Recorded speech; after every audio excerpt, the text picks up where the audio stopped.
और तरफगंज के मिलन साहब विधायक आदरणीय प्रेम नारायण पांडे जैसे कि आए और मंच पर अपना स्थान ग्रहण करें। उनके साथ मन देकर के स्वागत करें।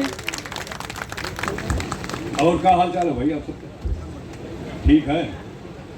आज जब हम लोग घारी घाट के वो इतनी बढ़िया सड़क जो प्रभात जी बनवाई नहीं अपन आवत हैं, तो पहली बाजी तो आना ही है, लेकिन आज एक अलग हमका दृश्य दिखाई पड़ा। ये बड़े बड़े टावर, लोहे के ये तमाम तार, कब्बो आप लोग सोचो रहा ये दिखाई पड़ी? कब्बो नहीं सोचेगा ना। हमारे यहाँ देखा जाए तमाम बुजुर्ग बैठा है, ये सपना रहा कि कब्बो हम लोगों के यहाँ घारी घाट आग पे बगल कूप न। देखिए, अखिलेश यादव जी को भी पूरा मौका मिला। उनकी पार्टी को एक बार नहीं 3-3 या 4-4 बार उत्तर प्रदेश की भोली भाली जनता ने विश्वास करके उनको मुख्यमंत्री की गद्दी सौंपी। वो मच्छर पकड़ने की बात कर रहे हैं, उनसे पूछे कि उनके सरकार में कितने क्रिमिनल, कितने गुंडे, कितने माफिया पूरा आजादी के साथ घूमते थे, ये उनसे मैं पूछना चाहता हूँ। अब मच्छर की बात कर रहे हैं, मच्छर तो जरा सा खून चूस के चला जाता है। इन माफियाओं ने तो पूरे प्रदेश को चूस डाला, भोली भाली जनता को चूस डाला, तमाम निर्दोषों का काम तमाम कर दिया, तमाम महिलाओं के साथ क्या क्या नहीं हुआ। तो अखिलेश यादव को कोई हक नहीं बनता है इस तरह के सवाल करने का। और जब समय आएगा तो जनता इन सब सवालों के एक बार जैसे जनता ने 2014 में जवाब दिया, 2017 में जवाब दिया, 2019 में जवाब दिया, 2020 में जवाब दिया, 2022 और फिर अब 2024 में फिर जवाब दे देगी। तो जिस तरीके की भाषा वो यूज करने लगे हैं, अजय राय को उन्होंने चिरकुट तक है। देखिए क्या भाई साहब, मानते हैं? चिरकुट तो उनके पार्टी का तकिया कलाम है। बहुत पहले उन्हीं के एक पार्टी के नेता ने चिरकुट कहा था, अगर आपको याद हो तो। मैं नाम नहीं लूंगा क्योंकि अब वो इस धरती पर नहीं है। हमारे विपक्ष में जो भी पार्टियां गठबंधन कर रही हैं, खड़ी हैं, वो भारतीय जनता पार्टी को हराने की बात नहीं कर रही हैं।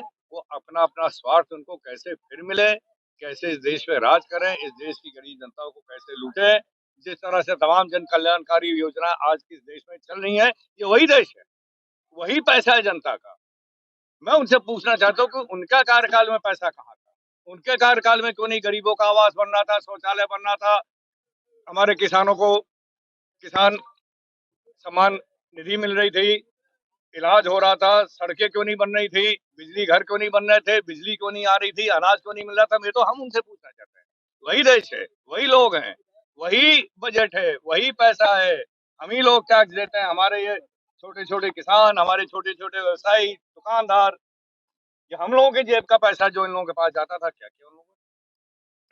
अब ऐसा होता है कि जब आदमी निराश हो जाता है और उसको लगता है कि उसका सपना जो है वो बहुत जल्दी टूटने वाला है, तो थोड़ा बोलने बालने में बेकाबू हो जाता है ना, ध्यान नहीं रह जाता है, वो किसी भी तरह बौखला जाता है। तो तो उसमें उन्होंने इंडिया गठबंधन तो कैसे देखा? अभी क्या स्थिति रहेगी इंडिया गठबंधन की?